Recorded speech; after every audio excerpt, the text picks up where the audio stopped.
Well, these two cars here don't really need any introduction, and I'm not going to waste my time by trying to introduce them. But what I will ask you today is that do you prefer your letters to be in bold or in italics? Now, if you figure out what I mean, do let me know in the comment section below, and stay tuned to this channel for the next 10 or 11 minutes, and we'll figure out which one makes better value and which one is a better buy.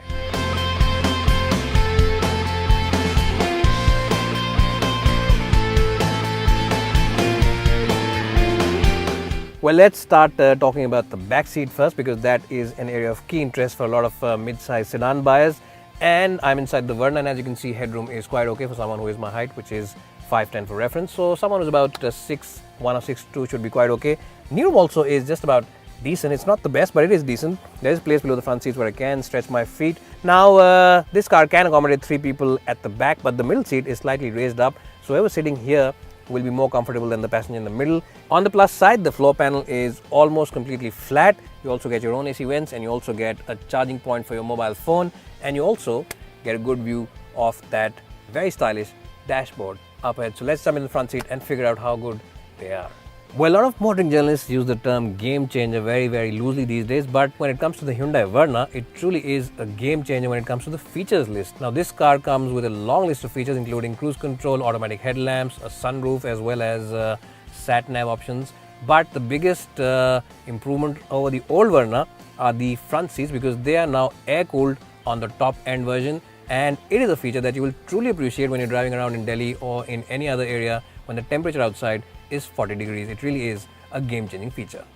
Apart from that, you also get Hyundai's clean air technology on the aircon, which means that this car uses very smart and intelligent technology and filters on the outside to avoid any odor inside this car. That's another game-changer feature on this car. The cabin quality is a lot better than the Honda City, and it feels a lot more consistent. And what do I mean by that? Simply this, that the lower end of the dashboard, the lower end of the door bins, and even the areas where you don't normally pay a lot of attention to have the same kind of quality as the top end, where you really do pay a lot of attention to. And all the switches over here and all the circular knobs have a very nice and tactile feel. So in terms of consistency as well as quality, it is better than the Honda City. Not only is the Verna's cabin impressive when it comes to quality as well as overall features, it's also an impressive place for utility places. You get these 2 cup holders over here, this big box over here, and a nice tray where you can keep your cell phone and wallet. And the best part is that the door bins can house those big, not 1 litre bottles, but even bigger 1.5 litre bottles from your home.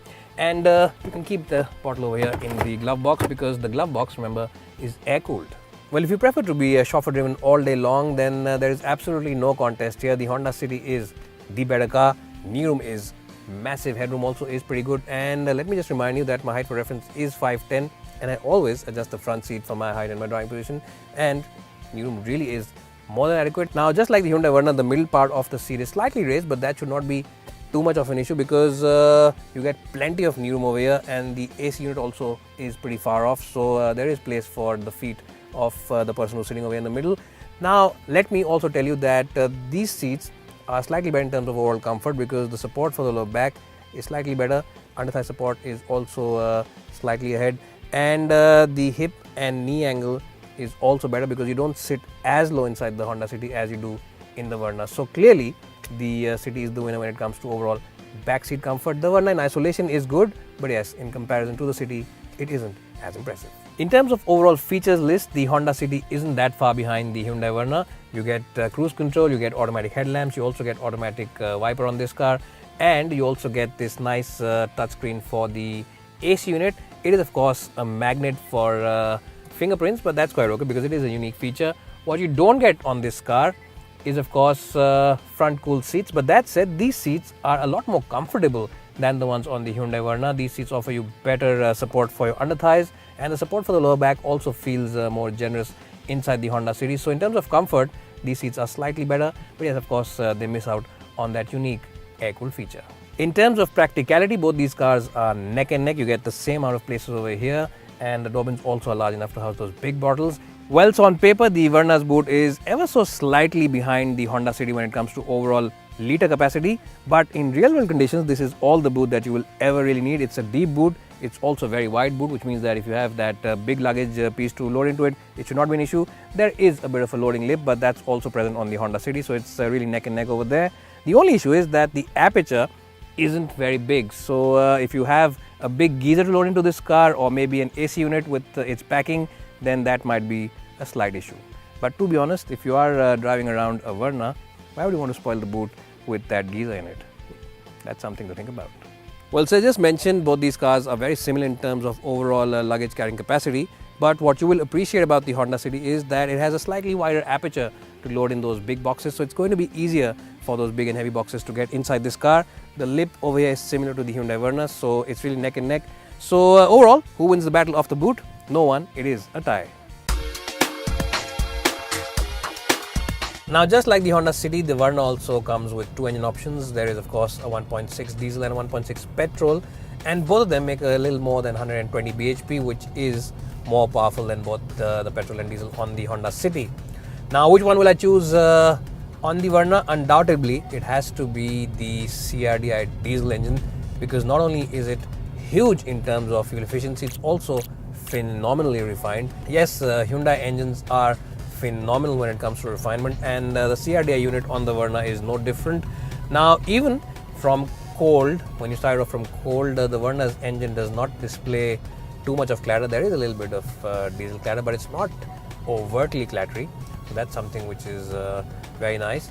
And when you rev it hard, most people in this car won't be able to tell if it's a diesel or a petrol. Refinement levels are so good, and I am not exaggerating at the moment when I say this. Hyundai cars have always had light steering wheels, and the Verna steering wheel is also pretty light compared to the City and its other rivals. But that said, it has good feedback, and it is genuinely a lot better than the outgoing Verna. Also, it is not so light that you start feeling nervous on the highway like the old Verna. This steering wheel has good feedback. It offers you very consistent feedback and feels a lot more sporty to drive than the outgoing car, and also a lot more sporty to drive than the Honda City with which we're comparing it today. Well, what you'll also like about the Hyundai Verna is its high speed stability. This car feels very solid when you're doing speeds in excess of 100 kph. As I said, a very nice car for people who are driving themselves, because it is an engaging car to drive. It offers you very good feedback, very good response from the steering wheel. The engine also is pretty responsive. The diesel engine is pretty responsive at faster speeds. But as I said, if you are buying the Verna, go for the diesel. It really is a phenomenal engine for sheer refinement as well as fuel efficiency. Well, in terms of cabin isolation, the Hyundai Verna has a slight advantage over the Honda City.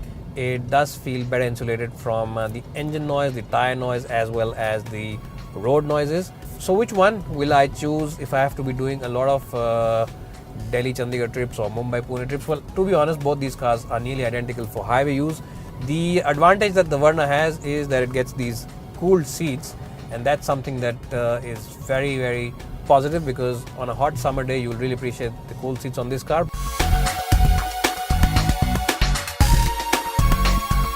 Well, so the Honda City, just like the Hyundai Verna, comes with a choice of petrol as well as a diesel. Both these engines are 1.5 litre units. And if I had to choose which engine would I choose, I would definitely go for the petrol engine on the Honda City. Now, the diesel engine is pretty good in terms of performance, and it is very good for fuel efficiency, but it is a little noisy. That's the only issue with the engine. It does tend to become a little boomy when you're revving it hard on the highway. So I would stick with the petrol, because the petrol is not only great for performance, but it's also good for fuel efficiency, and it's also a nice engine for keen drivers, because that engine simply loves to rev. Yes, it's an iVTEC motor, and it is legendary in terms of performance, and simply wows you with its breathtaking performance levels. In terms of clutch performance as well as the gearbox usage, both these cars are nearly identical. There's hardly anything to choose between them. Both the clutches and the gearboxes on both the petrol and diesel versions on both these cars are very identical in terms of operation. So in terms of overall city comfort, yes, the Honda City's ride is better. At faster speeds, both these cars are nearly identical. Stability, overall comfort, as well as absorption from the suspension is more or less the same at faster highway speeds. What you will also appreciate about the Honda City is the fact that you get excellent visibility all across. Visibility from the front end is very good. The pillar is nice and chunky, but you can look around it.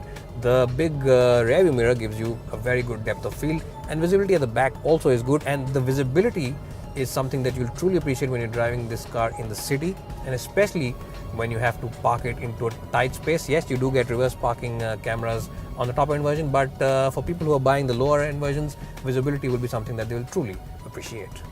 Well, when you're pushing this car into corners, body roll is well under control. Yes, there is a little bit of body roll, but it is always under control, and the handling of the city is very predictable. The steering wheel also has very consistent feedback. But if you are someone who enjoys driving his car, then there's no doubt that the Hyundai Verna is overall the better car for keener drivers. It has the crisper steering wheel, the more agile chassis, and much better body controls as well. Well, so in summary, if you are someone who wants to sit in the back seat about 80 or 90% of the time, then the Honda City really is the choice. It has a more roomier cabin and also has a plusher backseat experience. And in its petrol version, it is still a pretty enjoyable car to drive. That said, if you are someone who will be driving himself and wants a long list of features, then nothing beats the fuel-efficient nature of the Hyundai Verna's diesel engine. Yes, it is a very good car for keen drivers. And if you think that I'm being politically correct over here by weighing out my summary here, I'll urge you to drive both these cars side by side, and I'm sure you'll agree with my verdict. Overall, you simply can't go wrong with either one of these two cars. But for backseat comfort, it is the City, and for pure driving pleasure, it is the Hyundai Verna. It's bye for now, and hope to see you soon.